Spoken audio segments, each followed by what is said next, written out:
Praise the lord. మిత్రమా, బాగున్నారా? మిత్రమా, యేసుక్రీస్తు ప్రభుల వారిని మీ సొంత రక్షకునిగా అంగీకరించడం ద్వారా మీ కుటుంబంలో కానీ, మీ బంధువుల్లో కానీ, మీ ప్రాంతాల్లో కానీ మిమ్మల్ని చిన్న చూపు చూస్తున్నారా? ఎగతాళిగా మాట్లాడుతున్నారా? విలువలేని వారిగా చూస్తున్నారా? గుర్తింపు లేని వారిగా చూస్తున్నారా? అయితే మీరు ధన్యులు. దేవుని యొక్క వాక్యం మీ కొరకు ఒక చక్కటి వాగ్దానమును అందిస్తోంది. పేతురు రాసినటువంటి మొదటి పత్రిక 4వ అధ్యాయం 16వ వచనం. ఎవడైనను క్రైస్తవుడైనందుకు బాధను అనుభవించినట్లా అతడు సిగ్గుపడక ఆ పేరును బట్టి దేవుని మహిమపరచవలెను. God bless you. అవును మిత్రమా, దేవుడు మన జీవితాల్లో చాలినవాడిగా ఉన్నప్పుడు ఈ లోకం మనకు వెరితనంగానే కనబడుతుంది. దేవుడు లేని జీవితాలకు దేవుడు వెరితనంగా కనబడతాడు.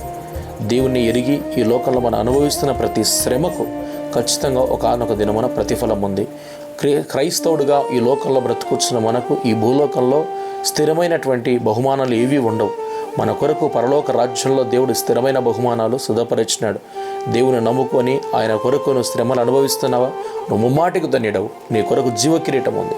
నీ కొరకు దేవుడు దాచిపెట్టిన మేలు గొప్పది అన్న సత్యాన్ని మర్చిపోవద్దు. ఈ లోకంలో శ్రమలు ఎన్నదగనివి కనుక వాటి యందు లక్ష్యం ఉంచక, వాటికి జడియక, వాటికి బెదరక దేవుని కొరకు ఈ లోకంలో మనం బ్రతికినట్లయితే, దేవుని మనం మహిమపరుస్తూ బ్రతికినట్లయితే ఖచ్చితంగా దేవుడు మనల్ని మహిమపరుస్తాడు. కనుక ఈ యొక్క క్రైస్తవ జీవితంలో వచ్చే ప్రతి శ్రమ చులకన భావం కలిగినదిగా మనం ఎంచుకొని దేవుని కొరకు ఈ లోకంలో నమ్మకంగా బ్రతకగలిగితే ఖచ్చితంగా జీవ కిరీటాన్ని మనం పొందుకుంటాం. God bless you.